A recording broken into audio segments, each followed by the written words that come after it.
Hello, good morning. চলে এসেছি একটা ছোট্ট মিনি ব্লগের সাথে। আর দেখো আমার মহারানী বসে পড়েছে সাজুগুজু করতে। ওকে সাজাচ্ছে ওর মামি। আজকে পুরো ব্লগটিতেই আছে ওর মামা, মামি আর ভাইকে দিয়ে, আর প্রতিযোগিতা আছে। আর এদিকে দেখো সাজাগুজোর আমার লিসার একটা ছোট্ট একটা চুড়ি, সেখানে দেখো আয়না আছে, ওর মাথার সমস্ত কিছু ফুল ক্লিপ সব কিছু আছে। চুল তো নেই কিন্তু সাজার জিনিস প্রচুর। এইদিকে দেখো নন্তু, এটা হলো লিসার ভাই, মামুর ছেলে। আর ওই দেখো পেছনে, ওটা হলো আমার ভাই।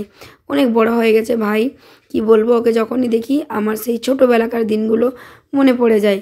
অথচ বিয়েও করে নিয়েছে, ওটা তার বউ। তো যাই হোক, এদিকে দেখো আমরা বেরিয়ে পড়েছি সেই আমাদের যে পাড়ার মেলা, আনন্দ মেলা, সেইখানেই প্রতিযোগিতা ছিল। তো দেখো বেরিয়ে পড়েছি। এদিকে দেখো নন্তু আর লিসা, ও চাইছে ভাইয়ের হাত ধরতে, কিন্তু ভাই কিছুতেই হাত ধরতে দেবে না। লাস্টে মামির হাতটা ধরে চললো। চলো এবার নেক্সট দেখো, এই যে এইখানে হচ্ছে নাম তোলো। তো এখানে ক থেকে গ বিভাগ পর্যন্ত ছিল শিশু প্রদর্শনীয়। তো এখানে আমার লিসা যেহেতু 3 ইয়ার্স হয়ে গেছে, তো সেই জন্য আমার লিসা চলে গেল গ, আর ওর ভাই আছে 2 ইয়ার্সে, ওর ভাই হয়ে গেল খ। এবার শিশু প্রদর্শনীয় চলবে। এদিকে দেখো এখানে যে সবাই বসেছে দেখেছো লাইন দিয়ে দিয়ে।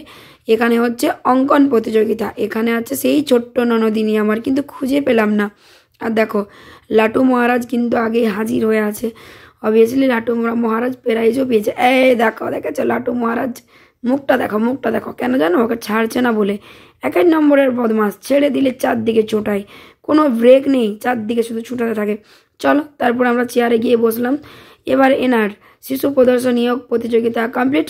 তারপর দেখো মামার হাত ধরে চলে গেছে লাফেঙ্গি দিতে, লাভ করতে যাবে, কিন্তু ওখানে উঠে 50 টাকাটাও গেল, আর লাভ তো দিলই না। লাস্টে মাকেও লাভ দিয়ে ছাড়লো। আমাকে কিভাবে লাভ দিয়ে হলো দেখো, বলছে আমি কিছুতেই লাভ দেবো না। 50 টাকাটা কি এত সহজে নাকি? আমি কিছুতেই নামাইনি, নে আমার হাত ধর আর নাপ দে। দেখো আমার হাত ধরেছে আর লাভ দিচ্ছে। আমার ভাই বলছে হ্যাঁ ঠিক করেছিস, এক্ষুনি 50 টাকা দিলাম, এত সহজ। তারপর দেখো আমার মেয়ে ওখানে লাভ দিচ্ছিল, আর আমি এভাবে ধরে রেখেছিলাম। আর সেখানে হচ্ছে প্রতিযোগিতার নাম ঘোষণা হচ্ছিল, কে ফার্স্ট সেকেন্ড হয়েছে। তো যাই হোক, আমার মেয়ে তো এমনিতেই রোগা পাতলা, ও কিছু হয়নি। তারপর দেখো ওর ভাই বাড়ি বেরিয়ে গেছে, মানে ওরা বাড়ি যাবে।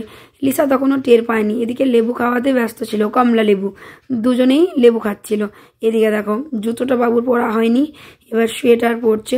লিসা এখনও বুঝতে পারেনি যে সত্যি সত্যি বাড়ি যাচ্ছে বলে। লিসা দেখো গেটে এখন বুঝতে পেরেছে যে ওরা বাড়ি যাচ্ছে। এখন থেকে মেয়ের মনটা খুব খারাপ, আর লাস্টে কেঁদেও ফেলেছে। আর আমারও খুব খারাপ লাগলো। ও একটা কথাই বলছিল, তুই বাড়ি যাস না নন্তু, তুই বাড়ি যাস না। আর নন্তু টাটা করছে। এই দেখো, তারপর দেখো লিসার কাণ্ড, সত্যি খুব খারাপ লাগলো আমার। মানে একটু হলেও খেলার একটা সাথী পেয়েছিল। একা একা থাকে আমার মেয়েটা, আমিও তো সেভাবে খেলা করতে পারি না ওর সাথে। এদিকে দেখো চলে গেল, ও খানিকক্ষণ দাঁড়িয়ে থাকবে এখানে, তারপর ওদের পেছন পেছন কান্না করে করে কি ছুটটাই না দিল। এই দেখো মুখটা দেখো, আমি তখনই জানি যে সে কান্না করবে। এই দেখো কান্না করে করে ছুটছে। তারপর আমি ফোনটা রেখে দিলাম, আর ওকে আমি কোলে তুলে নিয়ে আসলাম। এই দেখো পৌঁছে গেছি সেই লাইভে। এটা কি সেটিং হলো বলো তো? টিপ পুরো পুরো কপালে সেটে দিল।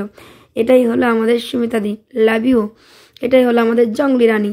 দেখো অনেক দিন পর আমি আমার ব্লগে শেয়ার করলাম এই লাইভটা, যে লাইভটা আমরা প্রতিদিন অ্যাটেন্ড করি। যারা নতুন আছো অবশ্যই কিন্তু জয়েন হতে পারো আমাদের ফরএভার ফ্যামিলিতে। দেখো নিজাম ভাই পিন পেয়ে গেছে। Love you all, tata.